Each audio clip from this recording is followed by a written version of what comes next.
Talk about something really quickly, and that's about how it's just a test. A lot of times when people see things, it's really a test just to see how deep people would get into the mess, right?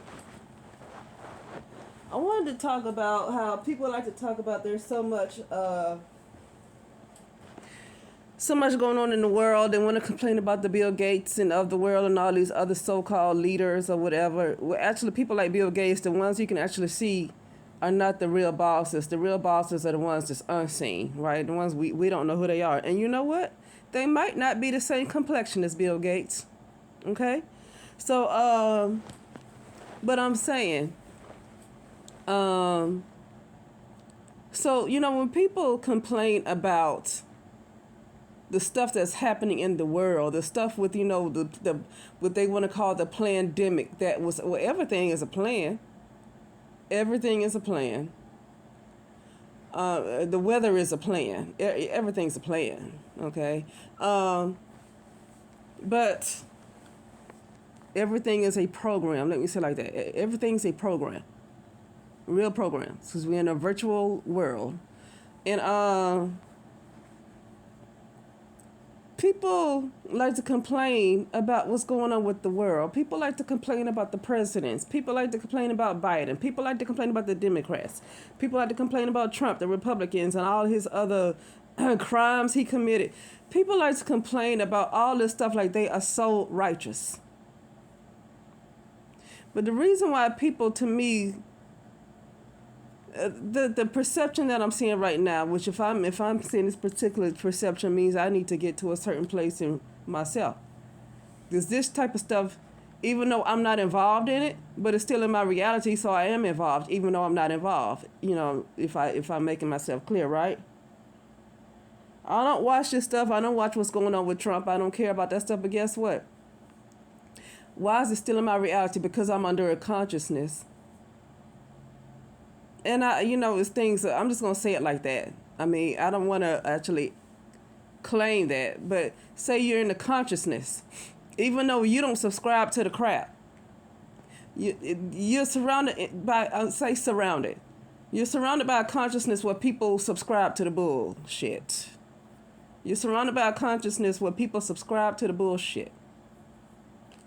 And so it kind of, it's almost like you got to split yourself off from everybody and not be mixed in that consciousness.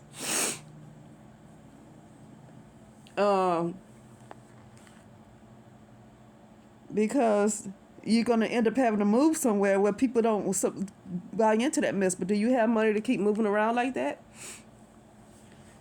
But here's what I want to say, because that wasn't my point. I want to use this example of, I don't really listen to this lady a lot because it's I realize that what she's doing is pure entertainment. It's all a setup. But now she's just getting too negative, and that's Jaguar Wright. She first came out as a person who was exposing the industry, right? And now she's just going on a downward spiral with the things that she say, I guess. I'm gonna say this. Sometimes things are a setup just to see how much people will feed into it. Just to see how low other people will go. See, people can criticize this program, and I'm going to call her a program. People can criticize this program of Jaguar Wright all they want to. But the problem is other people who entertain her. I stopped looking at, I don't really get into Jaguar Wright a whole lot anyway. But I don't really get into anybody a whole lot. Okay, I try to get into to myself more than anything, right? I don't care how good somebody else is or how positive they might seem. I just can't get in too much into anybody else. I have to get more into myself. But anyway, this program of Jaguar Wright, I think that she's used as a test. I think that she is used as an experiment to see just how much people would get sucked into her craziness. When I say craziness, I don't mean to call her crazy. I'm talking about this narrative and this stuff that's being pushed. Not to call her crazy. I don't want to call people crazy and whatever they do. I don't get into trying to judge somebody. But the stuff that she's pushing, that type of craziness, that crazy world, right? So yeah, I feel like she's being used as an experience, because the reason why you got the programs of the Jaguar rights is because you have people that love, let's just say it, they love mess. You have people that love mess, and so if you have people that just love mess, you can't do much about the other stuff that's really happening in the world. It's like people can't get on the frequency to address the other stuff, the bigger things, the more important things that's actually happening in their reality. They're not on the frequency to even address that if they are so sucked into the programs of similar programs like Jaguar Wright and other similar programs like that. They can't get into a frequency of even doing anything about the other stuff, the major stuff that's happening in their reality. Okay? But I feel like this whole Jaguar Wright is literally an experiment on certain types of consciousness. It's an experiment to see just how much they would get sucked in.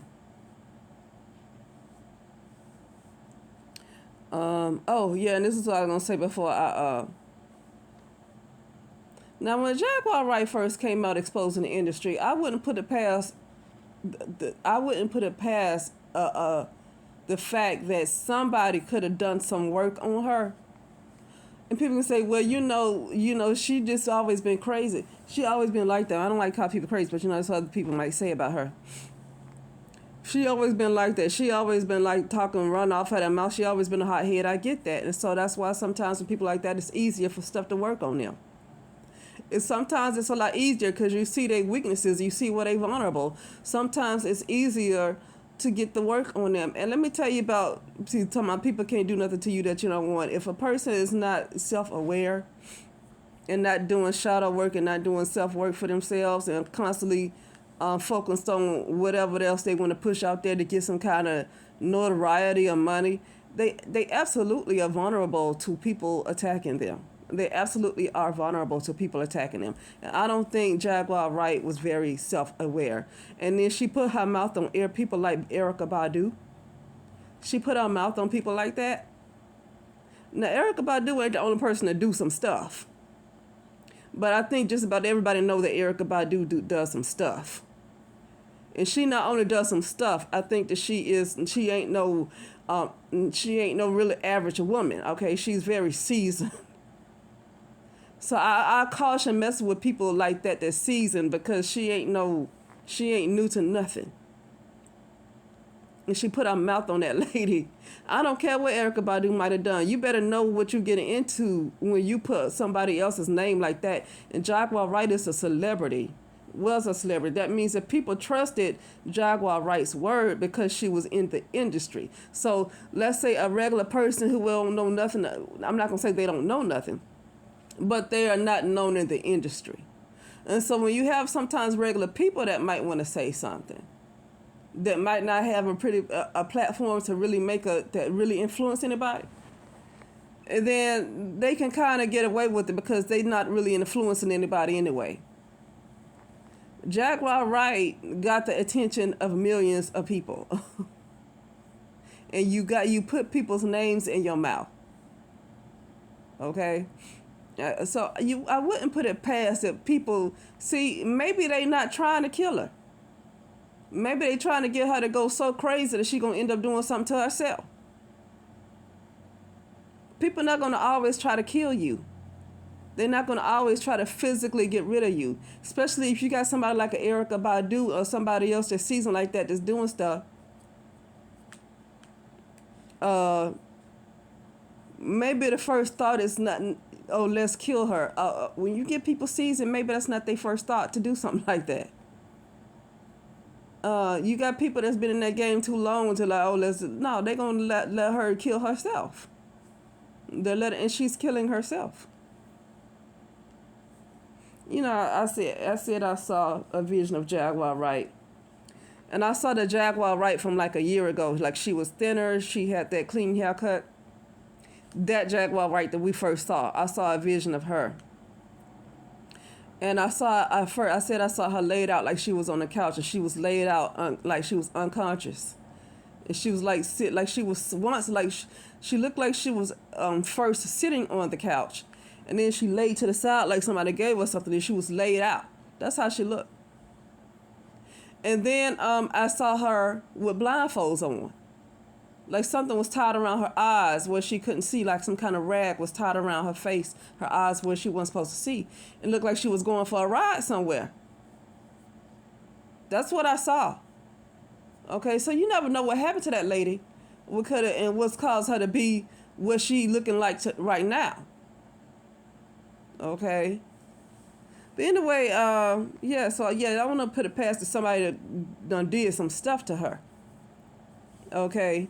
But also, I believe she's a program to just see how deep people would get into her stuff, into her storyline. I feel like it's an experiment. Let me say it like that. I feel like it's an experiment. Okay? But other than that, that's it, and I'll talk later.